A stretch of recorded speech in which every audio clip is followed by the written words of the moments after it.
you haven't yet taken the leap into getting a smart digital assistant, you're falling behind. But the good news for you later adopters is that now most digital butler devices are being designed with a screen to maximize your use and enjoyment. I'm Erin from TechGadgetsCanada.com, and the Google Nest Hub here is the newest video speaker from Google. It's Google's first made by Google offering with a screen. I had the opportunity to live with the Google Nest Hub in my house for a few weeks, and this is what I learned. An early heads up though that if you end up liking this video and finding it helpful, please hit that like button and give me a sub, since it does help me keep making more videos that I hope everyone out there can watch, enjoy, and learn from. Google Nest Hub is a smart speaker with a 7-inch LCD touchscreen display. It has the Google Assistant built in so you can ask it questions, do information searches, or use it to control your smart home devices. While the Google Nest Hub is designed to maximize the Google ecosystem experience, it works absolutely perfectly with iPhones, for example. Just download the Google Home app from the App Store. Want to lean in on what the Google Assistant can do for you? I've got a section on that later in this video. The Google Nest Hub here will practically set itself up. Now, I already have several Google devices in my home, so adding this one into the mix was really quite easy. First, you'll need to go and get the Google Home app if you don't have it already. You can sign up for a new account or just sign into the account if you do have one already. So once you're in the Google Home app, you'll just choose Add Device from the menu. The app and the hub here are going to do the rest. It's extremely foolproof and it should be pretty easy for anyone to set up. Mine was ready to go in about 5 minutes. Let's take a look at some of the features. The 7-inch touchscreen is an LCD and it's got a feature called Ambient EQ light sensor.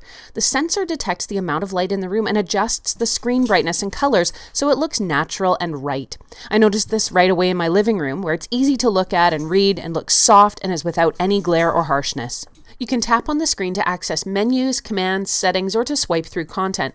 Of course, this being a Google Assistant speaker, you can also do most things with your voice.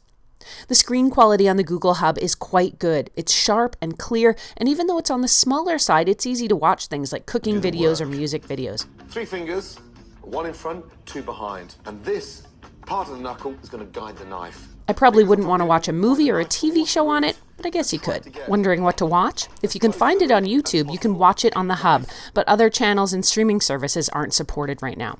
Is there a web browser? There's technically no built-in web browser, but because the Google Assistant can deliver answers to legions of questions you might ask, you probably don't need one. Okay, Google, what is the population of Calgary? The population of Calgary was 1.336 million in 2017. Calling Posto Pizzeria and Bar. You can also ask the Google Nest Hub to call anyone in your contacts, and you can search for local businesses and have the Hub call them too.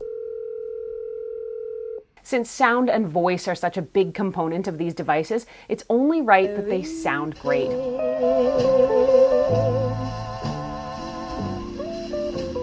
Our love is here to stay. Google has been doing really well on the audio quality front, and you can check out my reviews for the Google Home and the Google Home Max speakers here as well.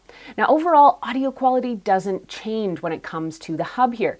The speaker sounds good, though when I had it sitting side by side with my Google Home Max up in the living room, it is noticeably smaller sounding, I would say. On its own merits, though, the Google Home Hub sounds good. It's certainly as good as the regular Google Home device or Amazon's Echo device. Now, if I did notice anything about the speaker quality, I would say that it does lean quite a bit towards the high end when it comes to sound quality. I listened to things like jazz and it sounded nice overall, but when I put on more bass-heavy music, something like Dre's Next Episode, for example, it was pretty thin on the bass.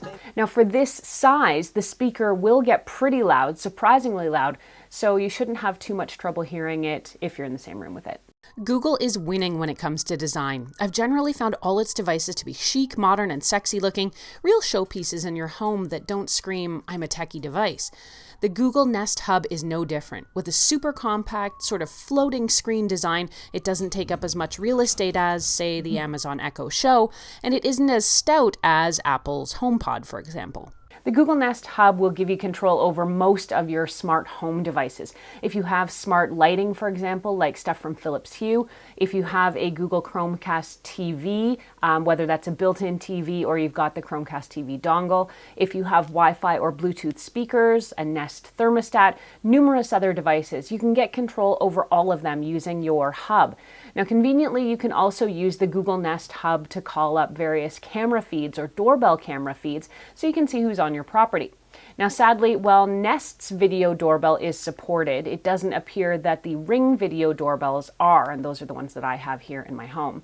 Perhaps surprising to some, the Google Nest Hub doesn't have a camera embedded in it like, say, Amazon's Echo Show.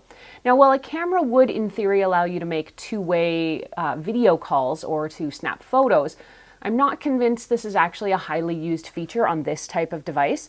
The last thing I want to be doing is being tethered to a screen that's plugged into a wall while I'm having a video conversation. If I want to generally have those type of video conversations, I'm going to use my iPhone and try FaceTime or use another platform like Google Duo on my phone, for example. If you're new to the whole smart digital assistant thing, you might be wondering what exactly Google Assistant can really do for you. There is an ever-growing list, and all you have to do is ask. You can do things like information searches and answer questions like you might otherwise type into a Google search on your phone or the computer. You can watch or listen to media like radio, YouTube, news briefings, and things like that. You can get news, sports, weather, business, traffic information right on screen. You can also set timers and alarms. These devices will translate for you. You can do math and recipe conversions. And of course, you can control your smart home gadgets, things like thermostats, lights, and a lot more. Overall, I really like the design and the size of the Google Nest Hub. It's sleek and compact, and it's pretty convenient to have that screen displaying the time or photos, or to be able to glance up and get it to show me the weather. The screen itself is truly adaptive and really looks nice in the room. It's not too bright, it's not glaring, it's not sort of this beacon of light shining across the room. It truly does adapt and look natural in the room. Plus, with the smarts of the Google Assistant, you can ask it almost anything, and you can also control almost any smart home device you're going to have in your house as well. Overall, if you want to get yourself a smart digital assistant with a screen, the Google Nest Hub here would be a great choice. It sells for about 169 Canadian dollars, and you can get it from Google's store, not surprisingly. If you want to read more about it, head over to techgadgetscanada.com, where I've posted a full blog, and you can ask any questions you have either there on the blog or, as always, here on the YouTube channel. I'm Erin. Thanks so much for watching this video. If you found it helpful and you liked it, please hit that like button and give me a sub, since it does help me keep making more videos that I hope everyone out there can watch, enjoy, and learn from. You can catch me until next time on Twitter or Instagram at ErinLYYC. You can also find me on Facebook at facebook.com/TechGadgetsCanada.